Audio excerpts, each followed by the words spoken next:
Assalamualaikum warahmatullahi wabarakatuh. Pada video kali ini saya akan menjelaskan tentang uji T atau biasa disebut juga dengan t-test.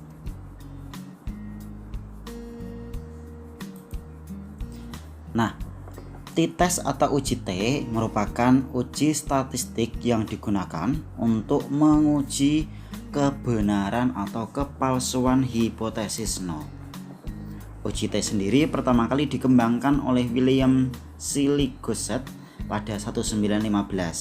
Awalnya ia menggunakan nama samaran student dan huruf T yang terdapat dalam istilah uji T dari huruf terakhir nama beliau.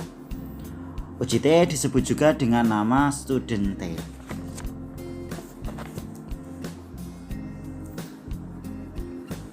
Nah, uji T ini merupakan alat analisis data untuk menguji satu populasi atau dua populasi. Uji T ini juga digunakan untuk membandingkan dua rata-rata untuk menentukan apakah perbedaan rata-rata tersebut merupakan perbedaan nyata atau kebetulan. Jadi, pada prinsipnya uji T ini biasa digunakan untuk membandingkan, sehingga disebut juga sebagai uji banding, baik itu dari satu sampel populasi maupun lebih dari satu. Nah, bagaimana dengan hipotesis uji T? Di sini penerimaan hipotesisnya adalah yang pertama bisa berdasarkan nilai probabilitas. H0 diterima ketika nilai probabilitasnya lebih dari 0,05. Sebaliknya, H0 ditolak ketika nilai probabilitasnya kurang dari 0,05. Nah, kita juga bisa melakukan pengujian hipotesis berdasarkan hasil uji T atau berdasarkan nilai T-nya. H0 diterima jika hasil T hitung kurang dari T tabel. Sebaliknya, H0 ditolak ketika hasil T hitung lebih dari T tabel. Berarti ketika H0 itu diterima, maka HA atau H1 itu ditolak. Begitu juga sebaliknya, ketika H0-nya itu yang ditolak, maka HA atau juga disebut dengan H1 itu yang diterima. Nah, uji T ini sendiri kriteria penolakannya ada yang one tail, satu sisi atau satu pihak, ada juga yang two tail atau dua sisi. Biasanya yang banyak digunakan adalah yang bagian two tail ini. Nah, ini pembagian dari uji T. Ada yang satu sampel, ya, satu sampel populasi, ada yang dua sampel. Ya. Yang dua sampel berarti ada dua bagian, ya. Yang pertama itu berpasangan atau paired, ya. Yang kedua itu yang terpisah atau independen. Nanti kita akan bahas satu persatu bagian ini. Oke, yang pertama pada video kali ini kita akan membahas tentang one sample t-test untuk yang bagian two tail, ya. Untuk yang bagian two tail di sini. Oke. Pengujian satu sampel pada prinsipnya ingin menguji apakah suatu nilai tertentu yang diberikan sebagai pembanding berbeda secara nyata ataukah tidak dengan rata-rata sebuah sampel tersebut. Jadi ketika saya punya sebuah nilai, ya, sebuah kelompok nilai, kemudian saya ingin membandingkan dengan nilai patokannya, gitu ya. Apakah rata-rata dari nilai ini, ya, secara nyata diambil ketika digeneralisir sebagai sebuah nilai populasi itu akan berbanding atau nanti akan berbeda dengan patokannya itu, nilai patokannya. Nah, nilai tertentu yang saya sebut sebagai patokan itu pada umumnya adalah sebuah nilai parameter, disebut sebagai nilai parameter untuk mengukur suatu populasi. Nah, di sini yang harus diperhatikan ciri-ciri uji one sample t-test adalah yang pertama, level pengukuran datanya adalah level interval dan rasio, bukan level nominal dan ordinal, ya. Kemudian ciri-ciri utamanya juga terdapat nilai atau angka pembanding itu tadi yang disebut juga sebagai nilai parameter. Kemudian data yang kita olah harus dipastikan berdistribusi normal. Nanti teman-teman bisa lihat di video lain bagaimana menguji data itu, apakah data itu sudah berdistribusi normal atau tidak. Contohnya di sini, selama ini diduga rata-rata siswa SMAX menggunakan HP-nya untuk game selama 3 jam per hari. Nah, jika seluruh siswa SMAX dianggap sebagai populasi, maka angka tersebut adalah suatu parameter. Jadi kita anggap 3 jam per hari itu sebagai rata-rata dari keseluruhan populasi. Itu sebagai patokannya. Tetapi untuk melakukan pengujian akan kesulitan ketika kita mengambil data dari keseluruhan populasi, sehingga kita cukup mengambil sampelnya. Apakah sampel yang kita ambil itu akan memberikan jawaban apakah memang rata-rata siswa di SMAX itu menggunakan HP-nya untuk game setidaknya selama 3 jam per hari, gitu ya. Nah, pengujian hipotesisnya ya. Di sini yang pertama, uji two-tail ya. Pengujian yang digunakan jika hipotesis 0 berbunyi sama dengan dan hipotesis alternatif HA atau disebut juga sebagai H1 itu berbunyi tidak sama dengan. Jadi kuncinya di two-tail di sini adalah tanda yang digunakan sama dengan dan tidak sama dengan ya.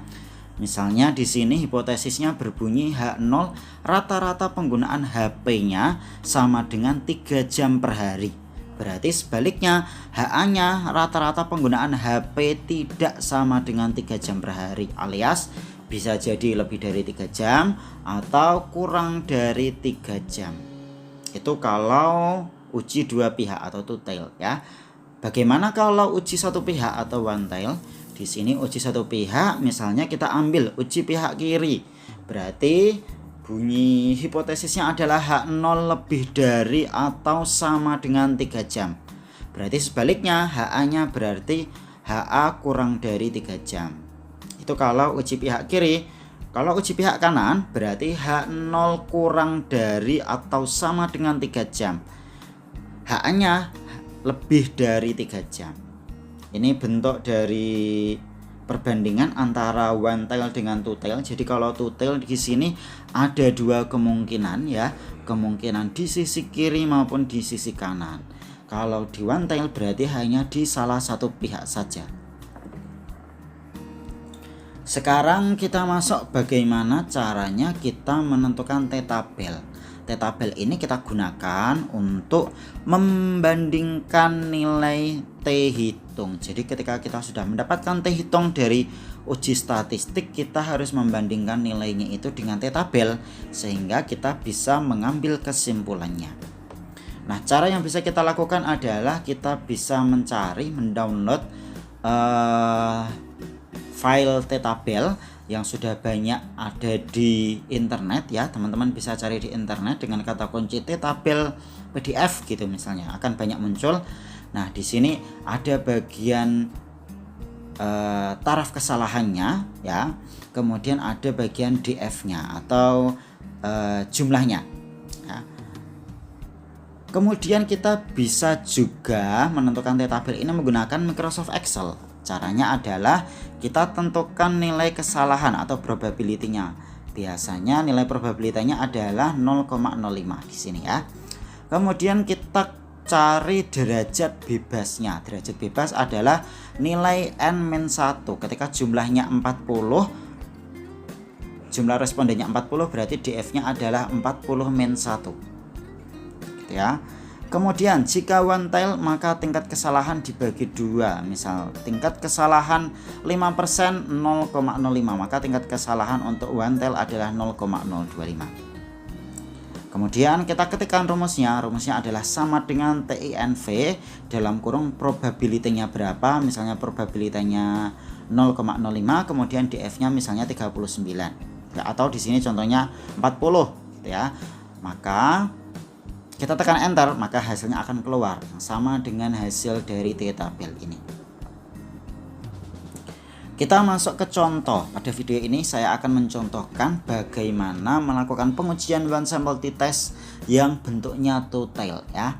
Contoh kasusnya di sini saya ambilkan dari buku analisis statistik edisi kedua yang merupakan buku dari Profesor Dr. Abdul Muhid MSI, dosen psikologi di UIN Sunan Ampel Surabaya. Contoh kasusnya, seorang peneliti ingin mengetahui rata-rata IQ siswa yang mengikuti program akselerasi untuk siswa berbakat di SMA unggulan. Menurut isu yang berkembang selama ini, siswa yang mengikuti program akselerasi skor IQ-nya lebih dari 130. Itu kan baru isu ya. Mungkin kita mendengar gitu ya, periode lalu skor IQ-nya harus tidaknya yang keterima 130 misalnya gitu ya. Nah, untuk membuktikan isu itu, peneliti melakukan penelitian dengan mengambil sampel secara acak sebanyak 30 siswa. Setelah itu dilakukan pengukuran intelijensi sehingga diperoleh data berikut ya. Ini datanya. Kita coba masukkan data ini ke SPSS. Oke, kita sudah ada datanya dalam bentuk data di Microsoft Excel yang akan memudahkan kita untuk mengcopy data itu, kemudian kita pindahkan ke SPSS ya. Ini datanya, kita copy ya. Kita copy, kemudian kita masukkan di SPSS-nya. Ya, di sini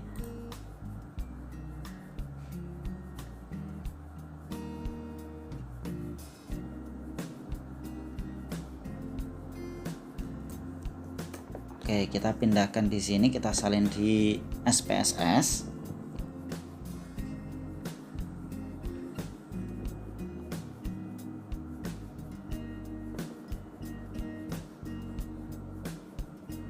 Oke, sudah. Setelah itu kita klik di variable view. Kalau ini kan kita masukkannya datanya di data view ya. Kita klik di variable view, kemudian kita ubah namanya. Misalnya di sini saya tulis IQ. Kemudian desimalnya kita hilangkan karena di data tersebut tadi tidak ada yang nilainya desimal. Kemudian kita bisa memberikan label di sini, misalnya skor IQ siswa, gitu ya. Kemudian kita klik di sini, masyhurnya kita klik skill, gitu ya. Oke, kalau sudah kita kembali lagi ke data view. Kemudian setelah itu kita klik analyze ya, kita klik analyze, kemudian kita klik compare means. Selanjutnya kita klik one sample t-test. Oke, setelah itu variabel skor IQ yang ada di kolom kiri ini kita pindahkan ke kolom kanan ya. Kemudian kita isikan test value-nya tadi berapa. Test value-nya patokannya atau parameternya adalah 130 ya. Maka kita masukkan nilai 130-nya pada kotak test value. Selanjutnya kita pastikan dulu di option, bagian option di sini confidence interval percentage-nya ya, tingkat akurasinya adalah 95% ya, sehingga taraf kesalahannya kita buat 5%. Oke, kita klik continue. Setelah itu kita klik OK.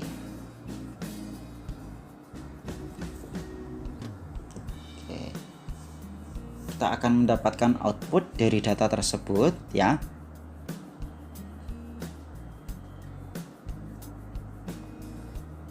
Nah, di sini outputnya yang pertama, di sini menunjukkan bahwa jumlahnya ini 30, kemudian rata-rata data tersebut adalah 133,83. Kemudian standar deviasinya 5,059 dan standar error mean-nya adalah 0,924. Selanjutnya di bagian one sample testnya di sini tertulis test value-nya 130. Jadi teman-teman ketika sudah mendapatkan output, kita cek apakah test value-nya ini sudah sesuai atau tidak. Karena ketika kita memasukkan test value-nya ini salah, maka hasil yang kita dapatkan juga akan berbeda. Nah, di sini kita mendapatkan nilai T-nya 4,150 ya. Kemudian DF-nya seperti yang saya sampaikan tadi, DF adalah nilai N-1 karena N-nya 30 maka DF-nya 29. Kemudian nilai signifikansinya adalah 0,0 ya. Kita coba ambil data ini ya. Oke, di sini kita masuk ke hipotesisnya karena tadi belum disinggung. Hipotesisnya adalah H0 mu sama dengan 130 karena dia tutel, maka kuncinya dia menggunakan tandanya adalah sama dengan dan tidak sama dengan ya. Berarti rata-rata skor program akselerasi sama dengan 30. HA-nya berarti kebalikan, rata-rata skor program akselerasi tidak sama dengan 130. Kemudian analisis hasilnya tadi kita menerima H0 ketika T hitung kurang dari T tabel. Sebaliknya H0-nya ditolak ketika T hitung lebih dari T tabel. Tadi kita mendapatkan nilai T hitungnya 4,150. Sementara ketika kita mencari T tabel, hasilnya adalah 2,045. Nanti setelah ini teman-teman bisa coba cek hasil T tabel dengan DF-nya 29 ya, dan taraf signifikansinya tadi tingkat kesalahannya tingkat kesalahannya itu 0,05, maka hasilnya adalah 2,045. Setelah itu kita juga bisa bandingkan ya, dari nilai signifikansinya. Tadi nilai signifikansinya 0,0 ya. Karena nilainya kurang dari 0,05 maka H0-nya ditolak. Konsekuensinya kalau H0 ditolak maka HA-nya yang diterima alias rata-rata skor program akselerasi tidak sama dengan 130 ya. Kalau kita lihat lagi tadi nilai min-nya, nilai rata-ratanya adalah 133,83, sehingga dapat kita artikan bahwa rata-rata skor program akselerasi itu lebih dari 130 gitu ya. Tadi kesimpulannya kan rata-rata skor program akselerasi tidak sama dengan 130, dan kita bisa ambil ya dari rata-rata ini kita bisa anggap bahwa rata-ratanya itu lebih dari 130. Nah, itulah contoh dari uji one sample t-test dalam hal ini untuk bagian total. Nanti kita sambung di video selanjutnya, kita akan bahas bagaimana contoh dari one sample t-test ini untuk yang one-tail, baik yang uji pihak kiri maupun uji pihak kanan. Oke, sekian dari saya, semoga video ini bermanfaat. Wassalamualaikum warahmatullahi wabarakatuh.